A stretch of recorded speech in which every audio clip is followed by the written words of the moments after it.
But moving on to our next topic here on the Fast Break Podcast, we're going to be talking about the top five teams under the most amount of pressure going into the 2017-2018 season. We're going from 5 to 1, starting off our list. Number 5, the Minnesota Timberwolves. Dave, obviously you bring in Jimmy Butler, you bring in Taj Gibson, you bring in Jeff Teague, you bring in Jamal Crawford, and you have 2 young stars in Andrew Wiggins and Karl-Anthony Towns on this team. Yeah. A lot of pressure, making sure that Jimmy Butler is comfortable, making sure that this team flourishes and is a playoff team. Ooh. Are the expectations set too high for this young team? No, I think playoff team is even very low, to be honest. Like, the expectations, you're going to be there, and you better make the first round interesting, maybe even have to get out of it. Like, people are really going all in. And I know that adding Jimmy Butler to a team, because people always question, was he a real 1 or was he a 1 because he was in Chicago? Like, is he a 2 somewhere else? We're going to find out this year, because it's going to be really interesting. I wonder who said that about Jimmy Butler. I can't imagine who would say that. But no, like, we saw what Cat and Wiggins could do together last year. Tons of offense, oozing with potential. Wiggins is on track, pretty much looking like DeMar DeRozan with a 3-ball. And Cat, unstoppable offense, questionable if he will learn to play defense. If it's an effort thing, I don't think so. I think it's more of a, you got to learn the game law. And if there's anyone to teach it, it's still Thibodeau. So you have the best coach in the game defensively to learn that from. Honestly, though, like, they've got a great mix of vets and young players.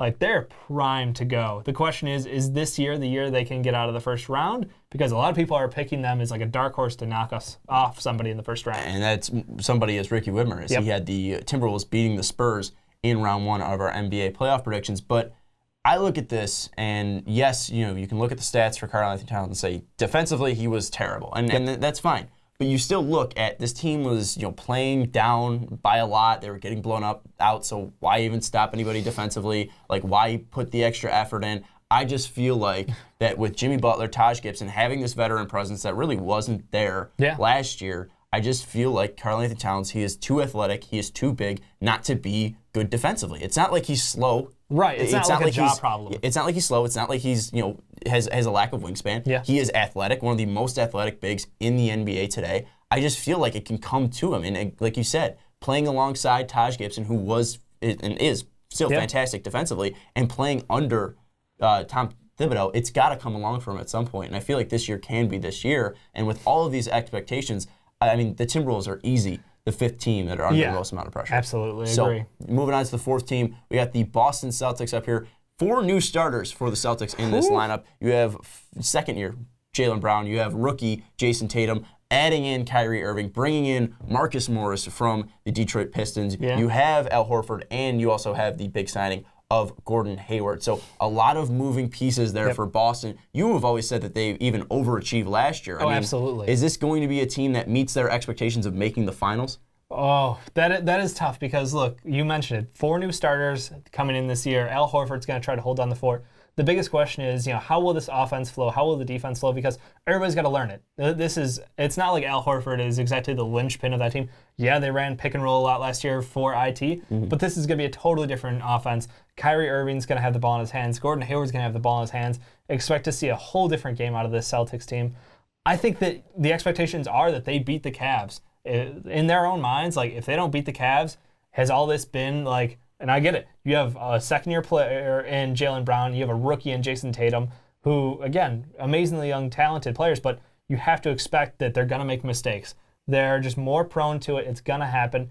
And I just don't know that this year they can actually knock off LeBron after all the additions they've made. Well, and we never even mentioned Marcus Smart. They have that great defensive player. Force. Yeah, great player coming off the bench. But the thing that I really worry about with the Boston Celtics, and really the reason why I don't have them knocking off the Cavs, and I have the Cavs going to the NBA Finals, is this team can't rebound. Al Horford's so soft down low. They can't rebound. Yes, I know Jaylen Brown has the ability. I almost forgot about that after watching last year's playoffs. They can't board. They couldn't. I mean, you look at the Chicago Bulls. The Chicago Bulls almost beat them just by being able to rebound. I mean, Robin Lopez was eating up offensive boards all day, setting up Rajon Rondo again, setting up D-Wade again. This team cannot rebound. That's why they're not making back to the finals. I feel like their expectations, they're going to come short of them, and the pressure is going to be under Danny Ainge. The pressure is going to be under Kyrie Irving, again, whose contract is coming up in 2019. So this is a guy that you go out and trade for. You finally move some of these assets. Danny Ainge might have made a mistake because this team can't rebound. But if he didn't pull the trigger now, when, That's true. We will see. And again, You still got another year of Kyrie. You got Gordon Hayward locked down. You got Al Horford locked down. You got Jalen, and you got J-Tay locked down. So, I mean, you still have another year. That's why they're 4th, but still, they are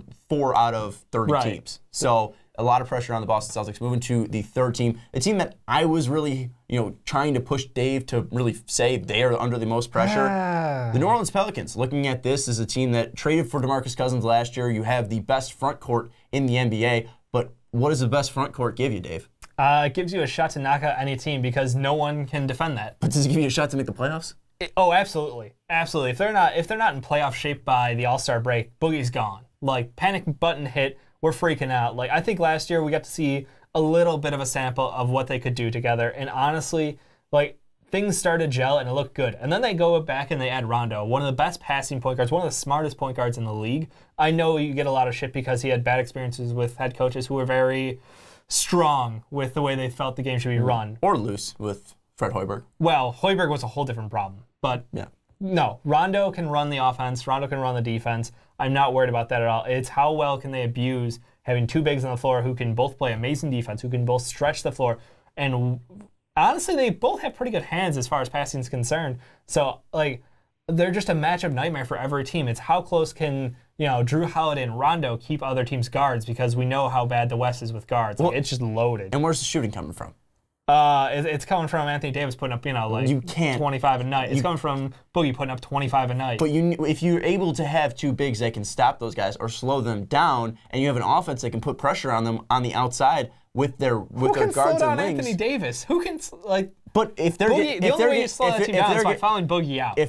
Which happens all the time, and also if you're able to slow them down and they're only getting 2 on the other end, you're getting 3 on the other end. 3's bigger than 2, Dave. Got to play some defense. There's some math. That's all I gotta say. I'm just saying that I don't know if I can trust that backcourt enough to say this team's even a playoff team. I didn't have them as a playoff team, and you look at this, like you said. If you get to the All-Star break and you're not a playoff team, DeMarcus Cousins is probably gone. And you look at Anthony Davis, that just means you're pushing him further and further away from staying in New Orleans, which is and he's one of the best players in the NBA. Yeah, I mean, they still got him for a couple of years, but still, if you're not making a stride towards that playoff mark where he can seriously contend for a championship, because he is one of the most athletically gifted, physically and even basketball skill, just off the charts. And if you lose both of those guys, I mean, New Orleans is completely in the shitter. And I don't know where do they go from there. So I feel like that's why I was trying to push them higher and higher, just because you lose both of your best players. You're in a terrible position because you're in New Orleans, which doesn't attract a lot of free agents. No, and you have no one to bring into New Orleans because both of your best players are gone.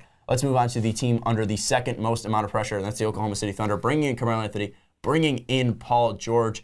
Paul George, Carmelo Anthony pretty much on the last year of the deals. Paul George and then Carmelo has a player option after this year, but most likely Carmelo is going to decline that. Yeah. The reason that they're not number 1, though, is because Russ signs that extension.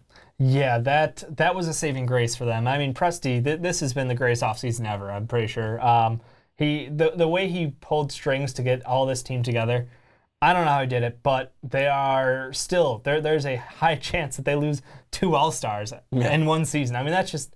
To say that out loud is just depressing sounding. But Westbrook, not only do you lose 2 All-Stars, you also don't have Enes Kanter as well, because he's gone. I mean, that's rough. But I'm just saying, you look at the team that you had coming into this year, and again, it's worth the move to get Melo. I'm not saying it's not. But then again, if you're losing Melo, you're losing Paul George, you also have to take in the fact that you traded Enes Kanter away, and you're also losing him. Oh, yeah, Doug McDermott, too. That one hurts as well. I'm just saying, that's still depth that helped them get to the playoffs. Russ don't care. I'm sorry. This team has the expectations of being able to fight against the Rockets and go up against the Warriors. That is the ceiling for this team. And honestly, they have all the star power it requires. The question is, how will they gel together? They have 2 of the best two of the best catch and shoot players in the NBA with Paul George and Carmelo Anthony, both are top 25. So honestly, this offense favors Russ. This defense, having Paul George go one-on-one with Kevin Durant, oh my God, absolutely give me that matchup. If there's anyone who can stop him, there's about 4 guys in the NBA. Paul George is on that list. So honestly, they've got the talent.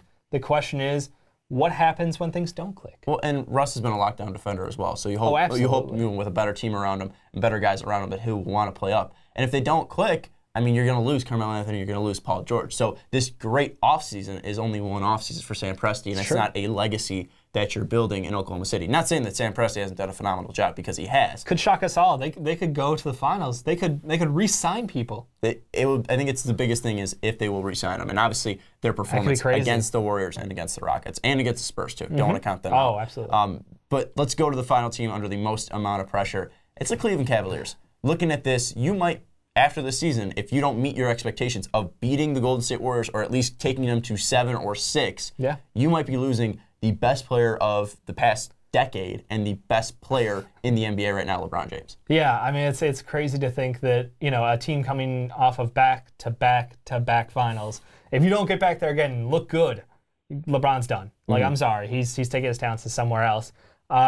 It's absolutely insane because they've added talent. I get the IT trade for Kyrie, like that's a downgrade in my mind still.